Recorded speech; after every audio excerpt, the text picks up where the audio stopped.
अभी वहां खासी चहल पहल थी। लग ही नहीं रहा था ये वही स्टेशन है जो रात के वक्त मनुष्यत के मामले में कब्रिस्तान को मात देता है। दिया एक चाय की दुकान के पास पीठ फेरकर एक खंबे से टिककर खड़ी हो गई, जहां बहुत से लोग मौजूद थे। फिर कुछ सोचकर उसने अपना बंद मोबाइल कान पर लगाया।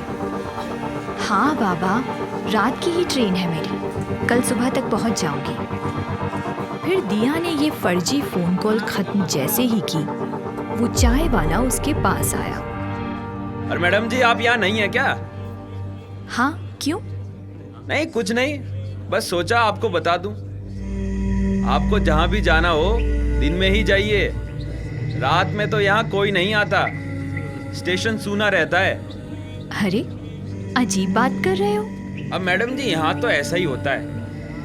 आप खुद को मुसीबत में नहीं डालना चाहती है ना?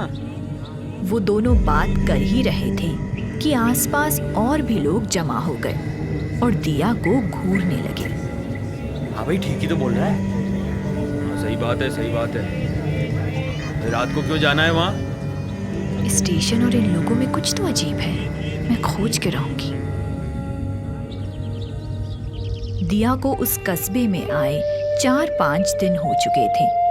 अब वो सामान्य होने लगी थी। वहाँ आबादी कम थी और लोगों का व्यवहार भी दोस्ताना था, जब तक कि उनसे उस स्टेशन के बारे में बात ना की जाए।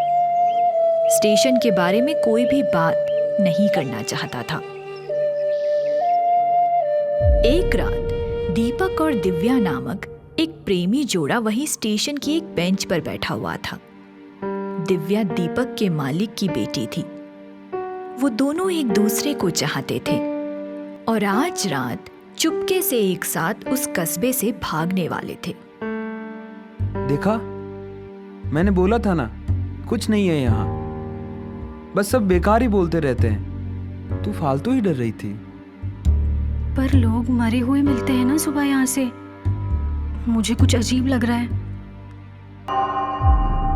और कुछ ही देर में घड़ी ने 12 बजा दिया। आसपास छायाओं से, अंधेरों से वही शापित मुर्दे प्रकट होने लगे।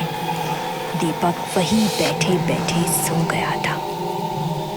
दीपक उठ, यहाँ तो भीड़ इकट्ठी हो रही है, उठ नहीं तो पकड़े जाएंगे।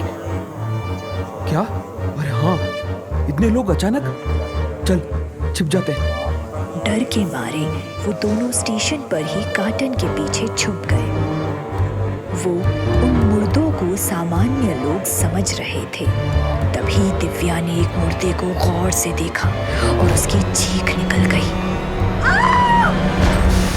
वहीं मुर्दों की ट्रेन भी स्टेशन पर आ गई। उसमें से भी वैसे ही जले हुए मुर्दे उतरने लगे। दिव्या और दीपक वहां से भागना चाह रहे थे, लेकिन दिव्या की आवाज सुनकर सभी उन दोनों की दिशा में बढ़ने लगे और उन दोनों को घेर लिया। घेरे के अंदर खड़े वो दोनों थर थर कांप रहे थे। वो घेरा सिकुड़ता गया, वो मुर्दे पास आते रहे। अचानक उस अंधेरे स्टेशन में रोशनी हो गई और साथ ही दिव्या और दीपक की चीखें भी गूंजने लगी। वो दोनों जलने लगे थे, उनके शरीर से लपटें उठ रही थी। दोनों ने साथ जीने मरने की कस्में खाई थी, कुछ हद तक पूरी भी की। सच में बहुत खराब समय आ गया है। अच्छा भला लगता था लड़का। सही बोल रही हो, किसी का भरोसा नहीं है आजकल।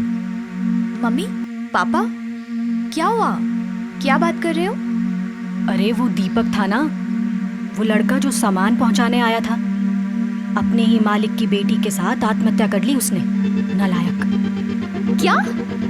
हाँ, आज सुबह ही पुलिस को दोनों की जली हुई बॉडी मिली स्टेशन पर। एक बार फिर वही स्टेशन, वो भी जलकर मरने के लिए। भला कोई स्टेशन पर जाकर आत्महत्या क्यों करेगा? एक सप्ताह बाद दिया वहां घर के मालिक राघव जी का हाथ बटा रही थी। वो एक नेक, खुश मिजाज बुजुर्ग थे। दिया कम ही समय में उनसे काफी घुल मिल गई थी। अंकल, एक बात पूछूं? हाँ बेटा। कि यहाँ के स्टेशन की क्या कहानी है? कोई वहाँ रात में क्यों नहीं जाता? और फिर भी दीपक और दिव्या गए और उनकी मौत भी हो गई। गमला उनके हाथ से छूट गया। अचानक इस सवाल से राघव जी चौंक पड़े। बेटा वो मानो कुछ अस्वस्थ हो गए हो। आखिर क्या था उस स्टेशन का रहस्य? क्या दिया जान पाएगी ये राज? क्या राघव जी का उस स्टेशन से है कोई कनेक्शन? हर बुधवार और शनिवार आते रहेंगे नए एपिसोड। तुरंत अपडेट पाने के लिए जरूर करें चैनल को सब्सक्राइब। कहानी जारी रहेगी।